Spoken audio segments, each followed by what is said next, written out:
Mais ce matin, nous allons exploiter un sous-thème que j'ai intitulé ainsi que la souffrance ne t'éloigne pas de Dieu. Que la souffrance ne t'éloigne pas de Dieu. C'est très bien que dans la vie courante, il y a des moments où on passe par les souffrances. Souffrance, c'est quoi la souffrance? Les synonymes de souffrance, on dit par exemple la douleur. Quand on a la douleur en soi, c'est la souffrance. La détresse. Quand on est devant une épreuve, c'est la souffrance. La peine est une souffrance. Le supplice est une souffrance. Le tourment est une souffrance. Le tracas est une souffrance. On est appelé à passer à des moments pareils dans notre vie. Mais nous, en tant qu'enfants de Dieu, nous devons apprendre comment nous devons nous comporter face à la souffrance. Et quand nous plongeons dans les Écritures, nous trouvons qu'il y a des hommes et des femmes qui sont passés par la souffrance. Il y a de ceux-là, n'est-ce pas, devant la souffrance, ils ont tourné dos à Dieu. Mais d'autres, ils ont compris que pendant un temps on peut souffrir, mais demeurer confiant envers Dieu. Et à la fin des comptes, Dieu intervient en leur faveur. Alors nous, on doit être de ceux-là qui apprenons à supporter la souffrance, à demeurer confiant envers Dieu, attendre les temps de Dieu pour voir l'accomplissement de sa parole. Alors ce matin, nous avons les textes qu'on va exploiter. On peut noter les références. Nous prenons Exode chapitre 14, versets 10 à 12. Là, vous notez, là, c'est la première référence. La deuxième, c'est dans Nombre 14. Le verset premier, c'est le verset 4. On prend également Job chapitre 2, versets 8 à 9. 8 à 9. Et enfin Daniel 6, 6 à 9. Je reprends Exode 14,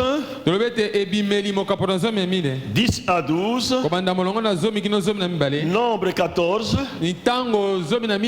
1 à 4, Job 2, 8 à 9, et enfin Daniel 6, 6 à 9. Alors on va lire ces textes-là pour maintenant comprendre comment on va développer ça. Pour voir comment nous devons nous comporter face à une détresse, face à la souffrance, comment se comporter en tant qu'enfant de Dieu. Je prends d'abord Exode 14, versets 10 à 12. Nous lisons au nom de Jésus. Pharaon approchait. Les enfants d'Israël levèrent les yeux. Les enfants d'Israël levèrent les yeux. Et voici, les Égyptiens étaient en marche derrière eux. Et les enfants d'Israël eurent une grande frayeur et crièrent à l'Éternel. Il dit à Moïse, n'y avait-il pas de sépulcre en Égypte sans qu'il fût besoin de nous mener mourir au désert? Que nous as-tu fait en nous faisant sortir d'Égypte? N'est-ce pas là ce que nous te disions en Égypte? Laisse-nous servir les Égyptiens, car nous aimons mieux servir les Égyptiens que de mourir au désert. Amen. Ça, c'est une attitude d'un groupe de gens faisant partie de la famille de Dieu. Parce que moi, Israël est l'image de l'Église. Ce peuple d'Israël était en captivité en Égypte pendant au moins 4 siècles. Ils se sont multipliés, mais ils étaient vraiment assujettis par le peuple d'Israël. Le peuple d'Égypte plutôt. Ils ont vraiment beaucoup souffert. Maintenant, ils ont maintenant pensé comment rentrer chez eux. Alors Dieu avait entendu leurs cris, leurs gémissements, leurs pleurs. Alors maintenant, il a racheté Moïse pour les conduire hors d'Égypte et les ramener vers la terre promise, dans un pays où coule le lait et le miel. Quand nous lisons l'Exode, nous voyons comment est-ce que Moïse s'est présenté plusieurs fois chez Pharaon. Mais comme Dieu était avec lui, Pharaon était contraint de laisser le peuple de Dieu partir. Voilà maintenant, même en sortant de l'Égypte, Dieu avait dit, vous n'irez pas main vide. Ce peuple-là va vous enrichir. Vous aurez les biens. Alors, avant de partir, demandez aux voisins ce que vous avez besoin. On leur a donné des choses. Et ils sont partis avec ça. Ils commencent à marcher avec la présence de Dieu. Quand Dieu parle, il agit selon sa parole et il l'accomplit toujours.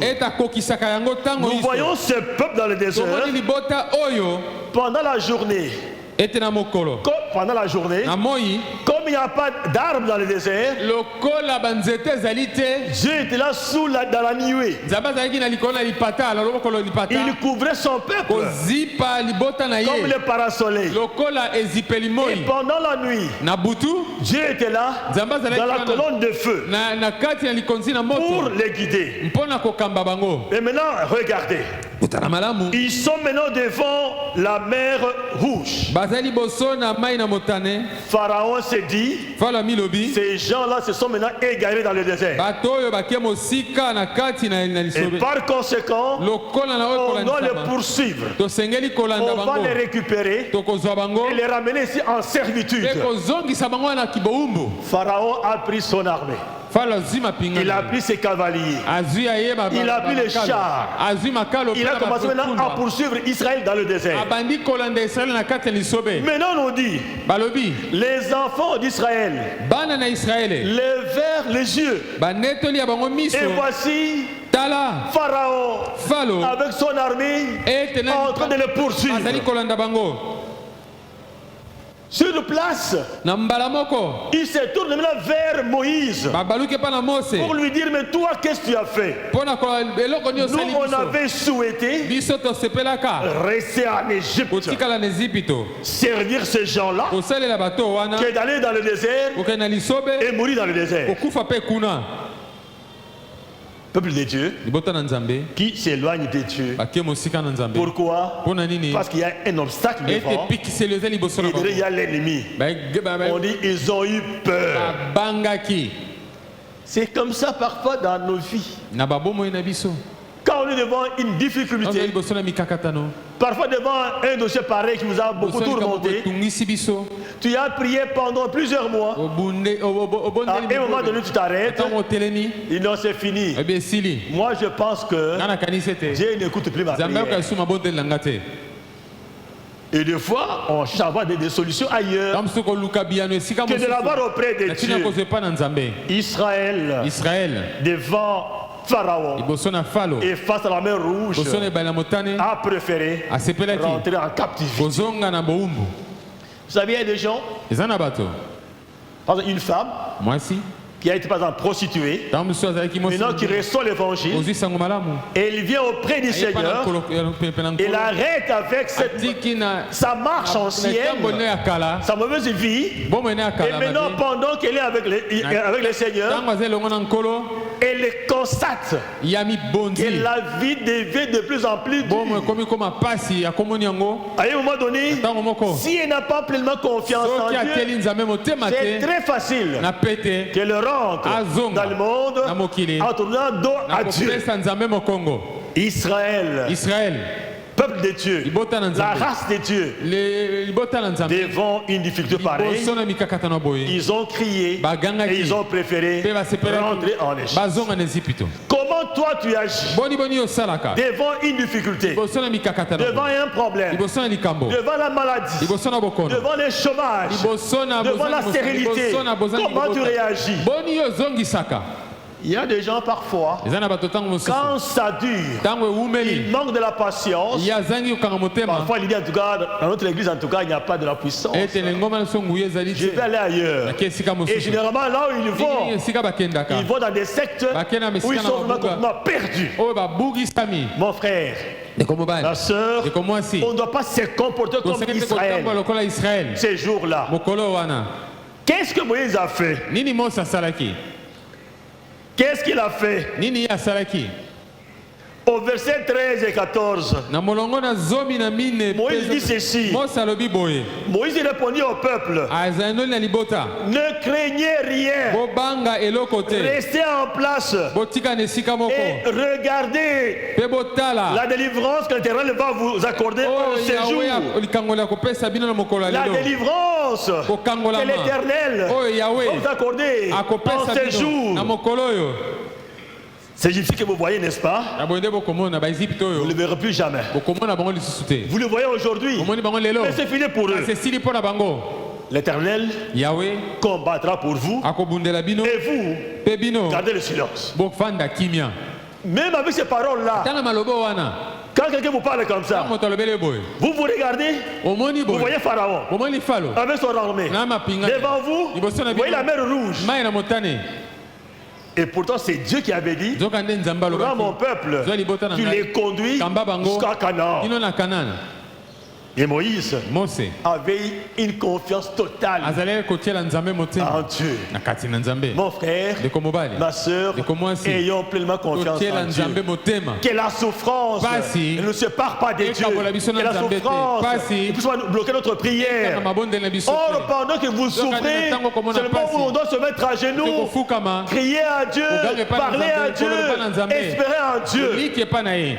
Mais ces jours-là, ils ont vu l'armée de Pharaon, ils ont vu la mer Rouge, ils ont préféré aller en Égypte, demeurer serviteurs de ce peuple-là. Mon frère, ma soeur, comment tu te comportes face à la souffrance? Est-ce que tu es comme Moïse? Ou bien comme ce peuple-là ces jours-là? Dans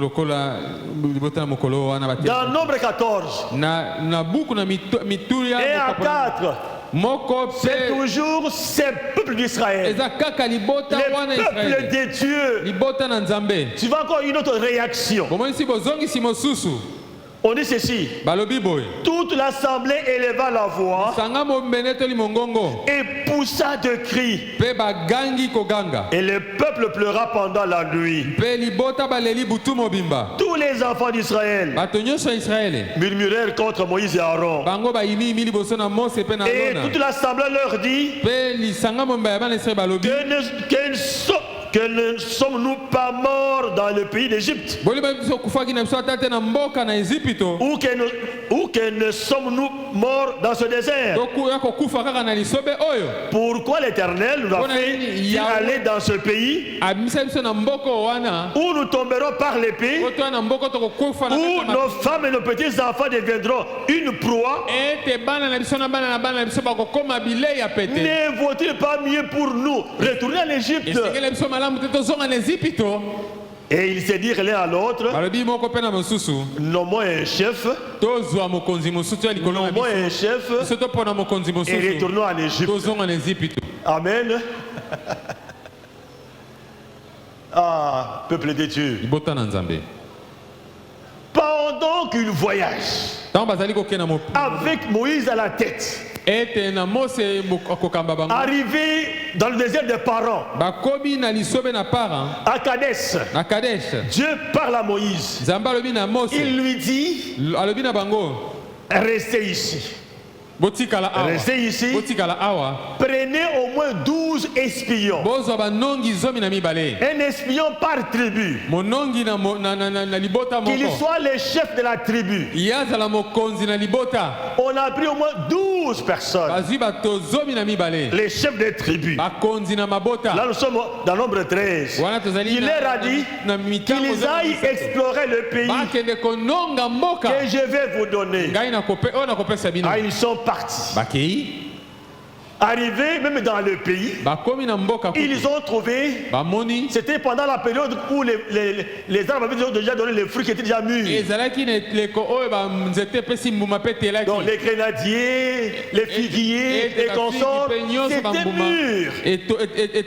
Ils ont vu que le pays était un pays beau, un pays où coule le lait et le miel. Ils ont coupé une grappe et puis ils ont mis ça sur une perche et puis ils ont fait demi-tour. Aller-retour, ils ont fait 40 jours. Arrivé maintenant auprès du peuple d'Israël, fait maintenant donner le rapport. Sur 12, il y a les 10 qui donnent un rapport différent de 2. Écoutez, dans le groupe des 10, ils ont dit ceci. Le pays là où nous sommes allés, effectivement, c'est un beau pays. Un pays où coule le lait et le miel. Voilà ce que nous avons amené de ce pays-là. Ces fruits ici. Mais c'est un pays qui dévore ses habitants. Là dans le pays, nous avons vu les fils d'Anak, les géants. Nous, devant eux, on était comme des sauterelles. N'osons pas y aller. On n'est pas besoin de pouvoir les attaquer. Ils sont plus forts que nous. Écoutez le rapport des 10 personnes. C'est pourquoi toute l'assemblée éleva la voix et poussa des cris. Pendant la nuit, ils ont pleuré. Il dit, mais ça, c'est quoi ça? Donc Moïse veut nous amener là-bas. On n'est pas mort dans le désert. Maintenant, dans ce pays-là, nos enfants et nos petits-enfants seront de proie là-bas. Là, on va nous tuer. Les fils d'Anak, les géants. Non, non, on ne parle pas. Ils se mettent ensemble. Ils prennent une décision en disant, nommons un chef et rentrons en Égypte. Nommons un chef et rentrons en Égypte. C'est comme un pécheur qui vient dans la maison des dieux et il constate que sa vie ne s'améliore pas au jour le jour. Il constate que dans sa vie, il y a les blocages, il s'arrête, poussé par le démon. Il serait mieux de rentrer dans le monde, là où j'étais, parce que dans le monde, je faisais de la magouille, j'avais un peu d'argent. Mais aujourd'hui, je suis là avec le Seigneur, rien ne marche. Les 10 ont découragé le peuple de Dieu. Même actuellement dans la maison de Dieu, il y a des frères et des sœurs qui désamorcent les autres. Tu viens comme ça, tu le rencontres, tu lui parles de ton problème. Donc pour toi, tu penses que c'est un vrai frère, c'est une vraie sœur. Voilà dans ma vie, il y a ça, il y a ça, il y a ça. Mon frère, moi j'ai 20 ans. Dans cette église avec les seigneurs, dans ton dossier là, va chercher des solutions ailleurs. Va ailleurs. Mais lui est là. Il est là, n'est-ce pas? Pour désamorcer les autres. Les 10 ont désamorcé toute la population. Que c'est un pays beau, oui. Il y a des richesses, oui. Mais sa population, ce sont des géants. Nous, à leurs yeux, c'est comme des sauterelles. Nous n'osons pas y entrer. Nous allons mourir. Nous allons mourir. Ils ont pleuré toute la nuit. Et maintenant, comme solution, nommons un chef et rentrons en Égypte. Mon frère, ma soeur, que la souffrance ne te sépare pas de Dieu. Que la souffrance ne t'éloigne pas de la prière. Mais que la souffrance t'amène à demeurer attaché au Seigneur, à crier au Seigneur, à être patient et perdre la main de Dieu. Et quand ils ont parlé comme ça, la population s'est mise à pleurer. Ils ont crié, nommons un chef et rentrons en Égypte. Comment est-ce que les deux ont réagi? Parmi les deux, il y avait Josué et Caleb. On prend nombre 14, 6 à 9. Comment ils ont réagi? Et parmi ceux qui avaient exploré le pays, Josué, fils de Nun, et Caleb, fils de Jephuné, déchirèrent leurs vêtements et parlèrent ainsi à toute l'assemblée des enfants d'Israël. Le pays que nous avons parcouru pour l'explorer est un pays très bon, excellent. Si l'Éternel nous est favorable, s'il nous est favorable, il nous mènera dans ce pays et nous le donnera. C'est un pays où coule le lait et le miel. Seulement, ne soyez point rebelles contre l'Éternel. Et ne craignez point les gens de ce pays, car ils nous serviront de pâture. Ils n'ont plus d'ombrage pour les couvrir. L'Éternel est avec nous et ne les craignez point. Quand tu es avec Dieu, devant la multitude, ne crains rien, parce que Dieu est avec toi. Quand Dieu promet, il réalise ce qu'il dit. Il le fait parce qu'il est Dieu. Il a toutes les capacités. Moi je me rappelle, je crois une fois j'avais déjà dit ça ici, convertir. C'est l'église locale, n'est-ce pas, les gens, prédicateurs. À un moment donné, dans ma maison, je connais les histoires qui découragent. Un jour, on suivait la télévision, le commandant arrive phase. Pouf, la fumée. La télévision a été grillée. Oh. Et puis entre-temps, il y avait un congélateur. Pouf, le compresseur parti. Il dit, bon, ça va. C'est resté comme ça. Et l'autre jour, c'est ma radio. Pouf, ça pète encore. Donc maintenant, on est là, sans télévision, sans radio, sans congélateur. Avec le temps, les fourmis s'arrangent pour ronger les chaises de salon. Ils ont rongé ça. Une fois que tu viens comme ça, tu t'assois, pouf, ça descend. Oh. Et maintenant pour s'asseoir, je prenais parfois des pierres. Vous soulevez, vous mettez des pierres pour avoir la position. Alors moi j'ai regardé, je regarde la télévision, la radio, les congélateurs, les chaises, je me mets à rire. Il dit ça, Dieu va remplacer ça. Il va remplacer ça. Mais il y a des gens, une fois cela lui arrive, mais ça c'est quel Dieu? Moi je les sers, mais je sors gris comme ça. Et puis est-ce qu'il n'a pas vu ça? Moi je riais. Il l'État que ça va mettre, ça mettra. Mais mon Dieu là, il va donner ces histoires, va remplacer. Et après, Dieu a remplacé. Mon frère, ma soeur, que la souffrance ne te sépare pas de Dieu. Ils ont crié, non, moi un chef, et rentrons en Égypte. Mais Josué et Caleb ont dit, non, ces gens-là, nous servirons de pâture. Ils n'ont pas d'ombrage. Cela veut dire qu'ils n'ont pas de protection. Mais nous avons la protection. Comme Dieu est avec nous, il va nous donner ce pays-là. C'est un beau pays où le lait et le miel. Si Dieu te montre quelque chose, même s'il y a un obstacle, toi retiens ce que Dieu a dit. Retiens ce qu'il a dit. Attends le temps de Dieu. Et tu vas toucher à cela. Parce que Dieu reste Dieu.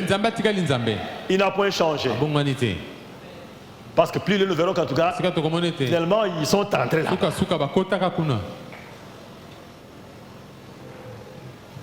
Une autre situation, bien aimé dans les Seigneurs. Job chapitre 2. 8 à 9. Et Job prit un tesson pour se gratter et s'assit dans la cendre. Vous écoutez, hein? Il a pris un tesson pour se gratter et s'assit sur la cendre. Verset 9. Sa femme lui dit, tu demeures ferme dans ton intégrité. Maudit Dieu et meurt. Maudit Dieu et meurt. Quand on prend les livres de Job, au chapitre 1er, pendant que Dieu était en conseil au ciel, Satan est passé par là. Dieu a vu Satan, il dit, et toi là tu viens d'où? Mais j'ai fait le tour du monde. Est-ce que tu as vu mon serviteur Job? Un homme intègre et craignant Dieu. Il n'y a personne de semblable que lui. Satan regarde Dieu comme ça. Il dit, mais il est intègre. Il te craint, n'est-ce pas? Parce que tu l'as rendu riche. Il a des richesses. Le menu, le gros bétail. Il a les enfants qui ont grandi. Et puis ils sont très bien. Ils mangent bien. Ils s'habillent bien. C'est pourquoi il est attaché à toi. Il est intègre. Si tu touches assez bien, il va te maudire. Il va partir. Dieu connaissait le cœur de Job. Il lui dit, va, touche assez bien. Satan est venu. Il a détruit tout le bétail de Job. Les enfants de Job qui étaient en train de fêter, il a tout détruit. On a mené maintenant le rapport à Job. On lui dit en tout cas, là, les chameaux, le mulet, les ânes, les consorts, tes enfants là-bas, terminé. Comment toi et moi allons-nous réagir? Imagine que tu es là, tu es bien. Tu as les enfants. Tu es chez toi. Tu as un véhicule. Et maintenant les enfants prennent le véhicule. Ils disent papa, on va faire l'excursion. On va aller à où c'est? À Kingakat. Pour visiter Kingakat. Ok. Ils s'en vont. La route, boum, un accident. Tout le monde cadavéré. Parti. Tu reçois, n'est-ce pas, une information à la radio. Le véhicule immatriculé, tel, il y avait des enfants à l'intérieur. Ils ont fait l'accident. Tout le monde est décédé. Oh, c'est mon véhicule. Paf, tu sors. Pour aller maintenant voir la situation. Entre-temps, maintenant à la maison, n'est-ce pas, pendant que tu es parti, la maison prend feu. Calciné. Tu arrives là-bas, les cadavres, on prend les cadavres, on met ça à la mort. En revenant, tu vois la fumée qui monte. C'est quoi? C'est ta musique qui a pris feu. Mon frère, ma soeur, comment tu vas réagir? Il dit bon, ça ne dérange pas. Bon, j'ai un peu d'argent. Je vais reconstruire ma maison, tout ça. Et après le lendemain, tu sais les informations, on dit que la banque BIAC est tombée en faillite.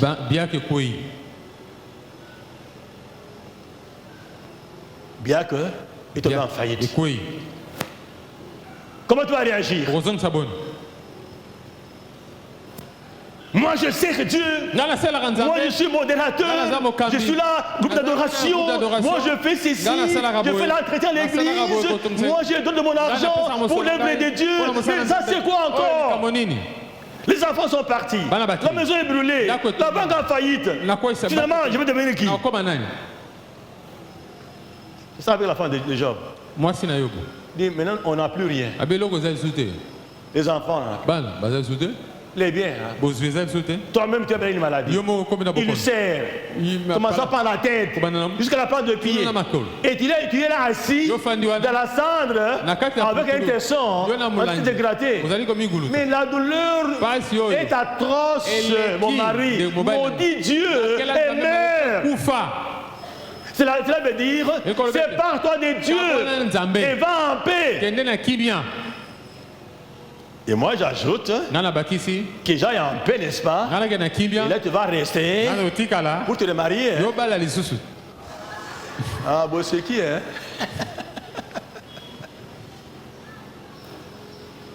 Parce que moi c'est fini, non? Je n'ai plus rien. Toi tu vas rester pour te remarier et continuer la vie.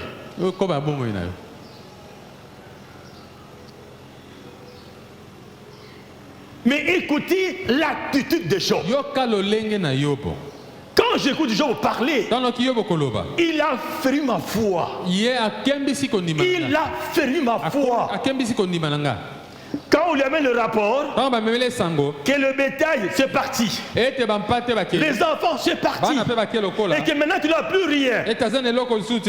Comment il parle? On dit ceci. Il reçoit l'information. Là, dans Job 1, 20 à 22, alors Job se leva, déchira son manteau et se rasa la tête, puis se jetant par terre, il se prosterna et dit, je suis sorti nu du sein de ma mère. Je suis sorti nu du sein de ma mère et nu je retournerai dans le sein de la terre. L'Éternel l'a donné, il a ôté, que le nom de l'Éternel soit béni. C'est Dieu qui m'avait donné les enfants. Il m'avait tout donné. Et maintenant comme il a récupéré, que son nom soit glorifié. Parce qu'à ma naissance, quand je venais, je n'avais rien. Même pas une corde au niveau de la taille, non. Je suis sorti nu. Et après, quand je mourrai, je les ramène. Le bien que Dieu m'a donné, les enfants que Dieu m'a donné, comme il a récupéré, ces enfants viennent de lui, les bébés viennent de lui, que son nom soit glorifié. Voilà comment nous devons nous comporter. Face à l'oppression, face à l'épreuve, face à la détresse, à la souffrance, restons fermes à Dieu. Prions Dieu, remercions Dieu. Au Père, gémir devant le Seigneur. Le Seigneur, je te bénis. Je te rends grâce. Je sais ce qui m'arrive. Toi, tu le sais. Et on dit, tout concourt au obéir ce qui aime Dieu. Tu m'as donné, tu as récupéré. Que ton nom soit béni. Et on se calme. Verset 22. En tout cela, Job ne pécha point et n'attribua rien d'injuste à Dieu. Rien à Dieu. Rien du tout. Alors, comment toi tu réagis? Je ne sais pas. Hein? Est-ce que c'est Dieu la voix? Donc il n'y a que moi qui dois châtier comme ça. Il y a des gens que je regarde comme ça, dans leur vie, ils ne marchent pas bien devant le Seigneur, ils restent tranquilles, moi je le sers, il veut me châtier comme ça. Non. Ça c'est trop. Et je me souviens, une fois avec mon beau-frère, il servait Dieu, vraiment un évangéliste là. Il se rendait dans des villages, prêchait l'évangile. Les gens se convertissaient. Un jour, il va dans un village, il est assis sur la véranda, avec les gens, prêchant l'évangile. Vous savez ce qu'on a fait? On lui envoie maintenant les abeilles. On envoie les abeilles. Les gens qui étaient avec lui, ils ont pris fuite. Lui, il est resté assis. Il dit, le Seigneur, je suis ici à cause de ton nom. Les abeilles sont venues, en train de le tournoyer. Il était là assis. Et les gens de lui regardaient. Il les regardait. Il était assis. Après, je crois 5 minutes, ils sont repartis. Maintenant, les gens sont revenus. Mais toi, tu es comment? Vous avez fait pourquoi? C'était une attaque. Il dit, c'est lui qui est en moi. Il est plus puissant. Mais suivez. Un autre jour, dans un village, en train de prêcher l'évangile, maintenant son enfant tombe dans un puits. Donc il était quelque part, la terre s'est coupée, n'est-ce pas? L'a ramène dans le ravin. Allez, il a été enterré. L'enfant est mort. On envoie le message, bon, ici l'enfant est mort. Lui, évangéliste, hein, il dit, mais ça c'est quel Dieu? Moi je sors pour l'évangile et chez moi derrière moi, n'est-ce pas? L'enfant meurt. Non, c'est fini. J'arrête. Il a arrêté. En 2000, quand j'avais voyagé pour Mbujimaï, je l'ai croisé, on a parlé avec lui. Il me dit en tout cas, ce que j'ai connu. Non, Dieu est méchant. Ah bon? Dieu est méchant. Pourquoi? Mon enfant, moi je vais travailler pour lui. Et après moi, il tue mon enfant. Ah, c'est fini. Il pose la question. Est-ce qu'il connaît l'histoire de Job? Et il me dit, mais moi je ne suis pas Job. Oui, n'est-ce pas? Il dit, il n'est pas Job. Tu l'as appelé Job, Job c'est pas moi. Moi c'est Prospère. Là c'était Job, mais c'est pas moi. Il a cessé de travailler. Plus tard, ça m'a vraiment choqué d'apprendre l'église de devenir témoin de Jéhovah. Il dit, oh là là. Alors maintenant, il est mort témoin de Jéhovah. Mon frère, ma soeur, devant la souffrance, devant les épreuves, soyons comme Job.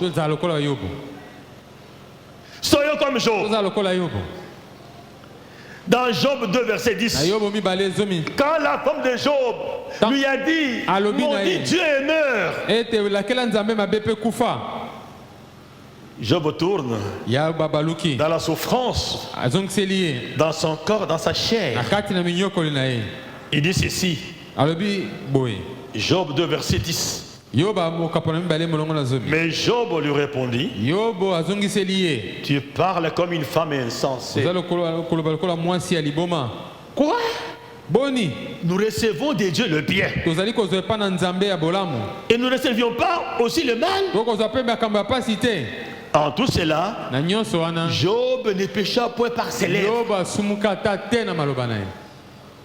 Parler, il veut dire quoi?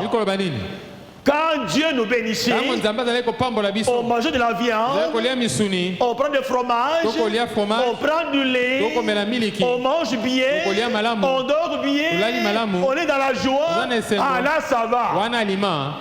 Et que maintenant, Dieu nous arrache, tu nous avais donné, moi je vais les maudire. Tu parles comme une femme insensée. Et à cela, Job n'a point péché. Si nous allons plus loin, dans Job 42, là nous verrons maintenant Dieu qui a vu son serviteur dans cet état-là de souffrance. Il a demeuré attaché à Dieu. Il n'a point péché. Parce que ce que j'avais, c'est Dieu qui avait donné. Comme il a récupéré, il a récupéré. Et son nom soit glorifié. Et on dit, Dieu maintenant vient, revient pour maintenant bénir Job. Les filles qu'il avait données à Job, on dit c'était les filles, les plus belles filles de la région. Et il a donné d'abord le double du bétail qu'il avait. Par exemple, là vous avez par exemple 1000 chèvres, je donne 2000 chèvres. Pourquoi? Parce que Job est resté intègre. Il est resté attaché à Dieu. Il n'a pas gémi. Il n'a pas maudit Dieu. Il est resté comme ça attentif. Et Dieu l'avait récompensé. Mon frère, ma soeur, le temps appartient à Dieu. Et pour terminer, l'histoire de Daniel. Daniel. Chapitre 6. Vers 6 à 9. Écoutez. Puis ces chefs et ces satrapes se rendirent tumultueusement auprès du roi.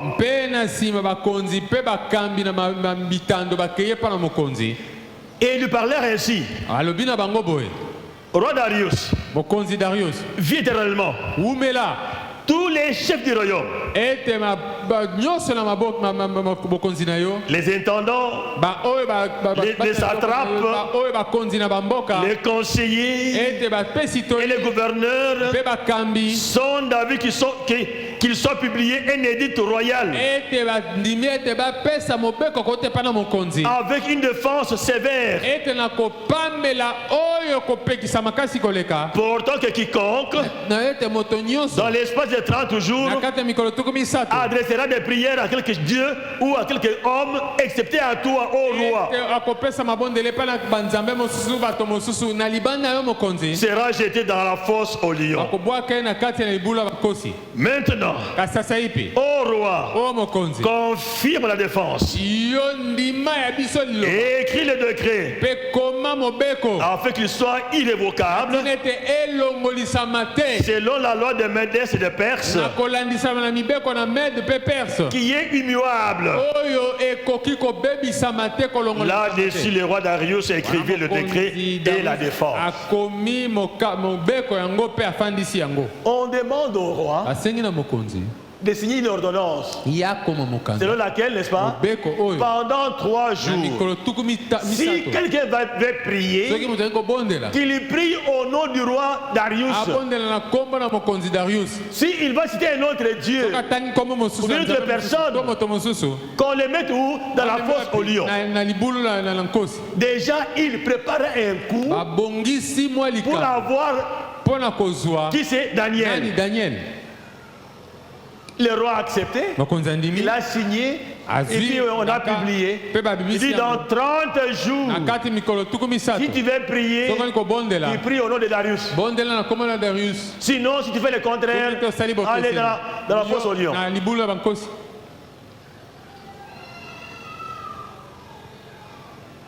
Et toi, tu vas faire quoi?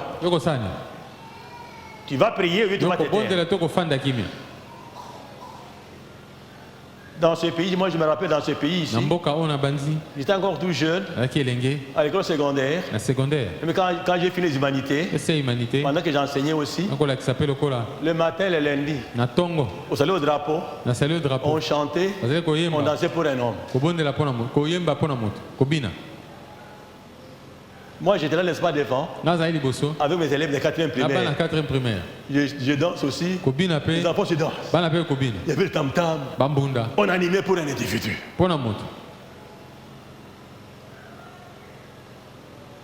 Mais ici on dit, si tu veux prier, tu vas prier au nom de Darius. Et Daniel était à Babylone en captivité. Il s'est dit, moi j'ai un Dieu. Je ne peux pas prier notre Dieu.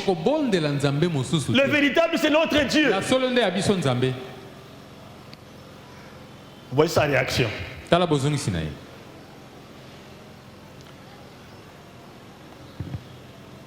Sa réaction, Daniel 6, verset 10.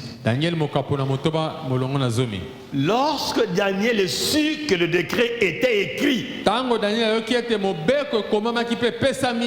il se retira dans sa maison où les fenêtres de la chambre supérieure étaient ouvertes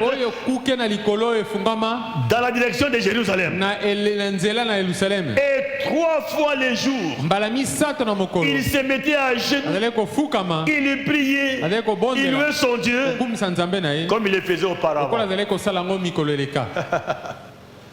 On dit, ah bon, si c'est comme ça, maintenant je monte au-dessus. J'ouvre maintenant les fenêtres.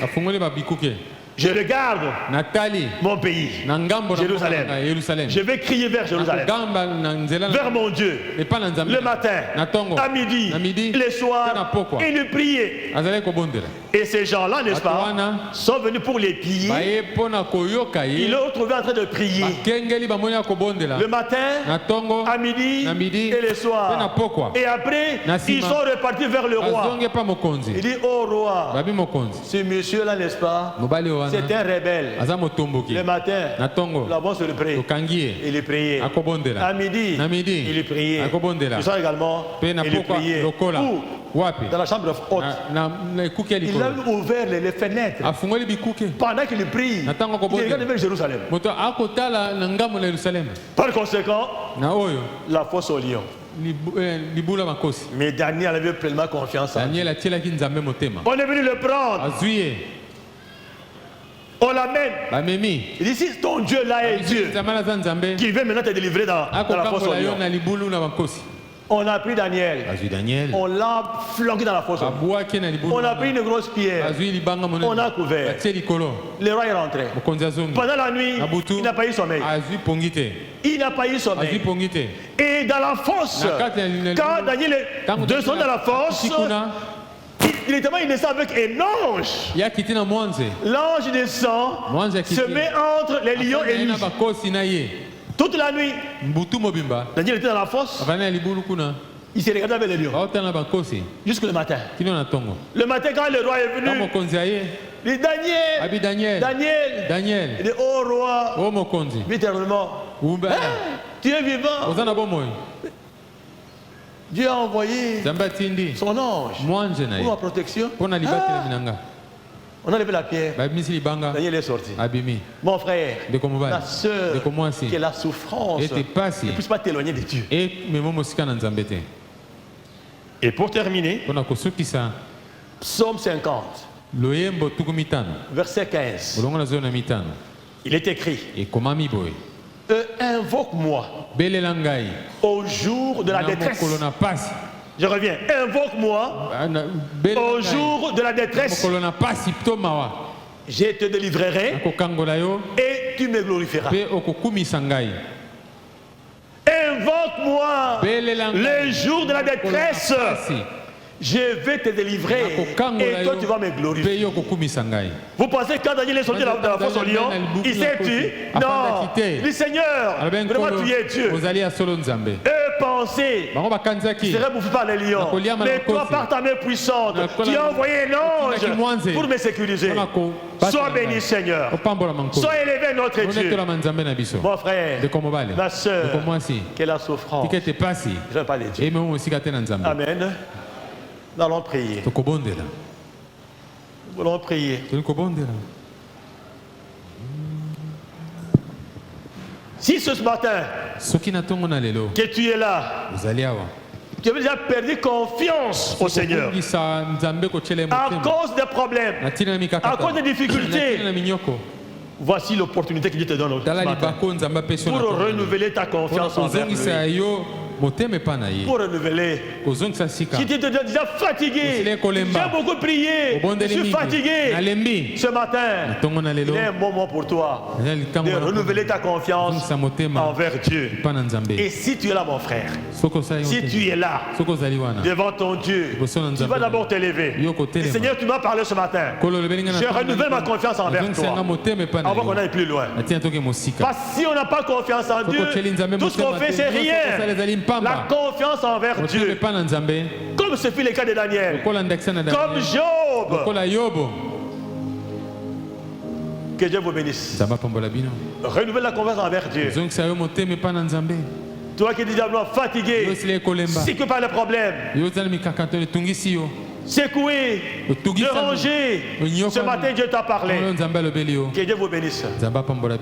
Que Dieu vous bénisse. Nous voulons renouveler notre confiance envers Dieu. Alors prions.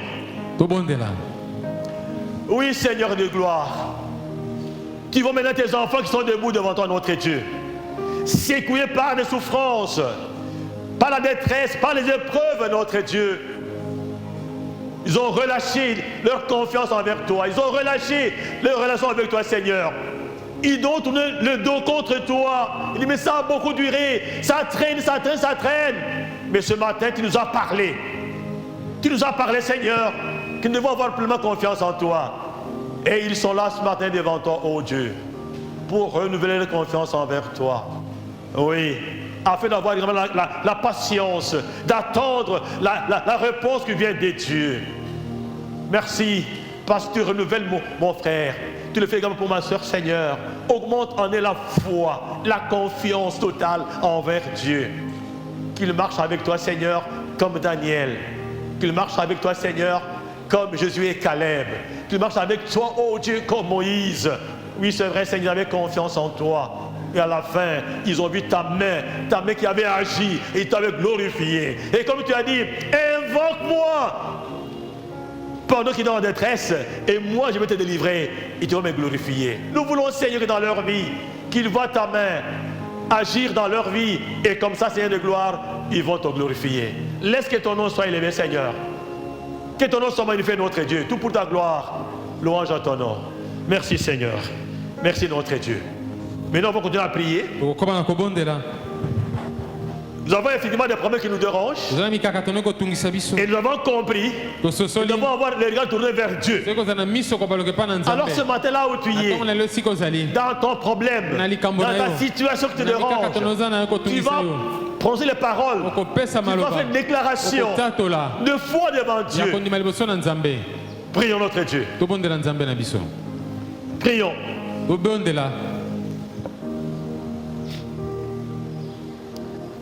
Parle à ton Dieu. Oui, c'est vrai, Seigneur. Faut on est dérangé par des problèmes sociaux dans nos vies. Mais ce matin, tu nous rappelles que nous devons avoir confiance en toi. Oh Dieu de gloire, viens à notre secours, Seigneur. Viens, délivre ton peuple, Seigneur, de l'angoisse, de la détresse, de la souffrance, des épreuves, notre Dieu, afin que nous puissions te glorifier, Seigneur. Que ceux qui sont malades, je proclame maintenant votre guérison par la foi dans le nom puissant de Jésus, et que la main de Dieu vous touche ce matin pour votre guérison. Oui, mon Dieu, mon roi, c'est toi qui donnes le mariage, Seigneur. Parmi nos enfants, il y en a qui sont déjà avancés en âge, sont dérangés, Seigneur, mais nous regardons vers toi. Nous voulons, oh Dieu, que tu agisses. Que les garçons se marient, que les filles se marient chez notre Dieu. C'est pour ta gloire, car c'est toi qui as fait le mariage. Vois également ceux qui sont mariés sans enfants, Seigneur. Les enfants que toi qui les donnes. Fais-le, comme nous l'avons fait avec Anne, Seigneur. Anne était stérile. Elle était mortifiée par sa rivale Pénina, Seigneur. Mais chaque fois, Anne était à Silo chaque année pour te glorifier, pour t'élever, pour te magnifier, Seigneur. Élie, en l'observant, a dit, mais Anne, mais qu'est-ce qu'il y a? Est-ce que tu es ivre? Elle a dit, non, c'est de l'amertume dans mon cœur qui fait que j'ai remis devant mon Dieu. Et Dieu avait parlé, que va, Dieu, avec toute ta parole, ta prière, Dieu a exaucé. Et cette année, tu l'avais visité. Il avait eu un fils, pas le moindre, Samuel. Parce qu'il avait demandé auprès de toi, Seigneur, le grand prophète d'Israël. Ce matin, nous croyons. Nous croyons, Seigneur, que toi, tu es le maître des circonstances et que tu vas bénir ton peuple, notre Dieu. Sois élevé, Seigneur. Sois magnifié, notre Dieu. Gloire à ton nom, louange à toi. Nous avons ainsi prié. Au nom de Jésus. Amen. Que Dieu vous bénisse.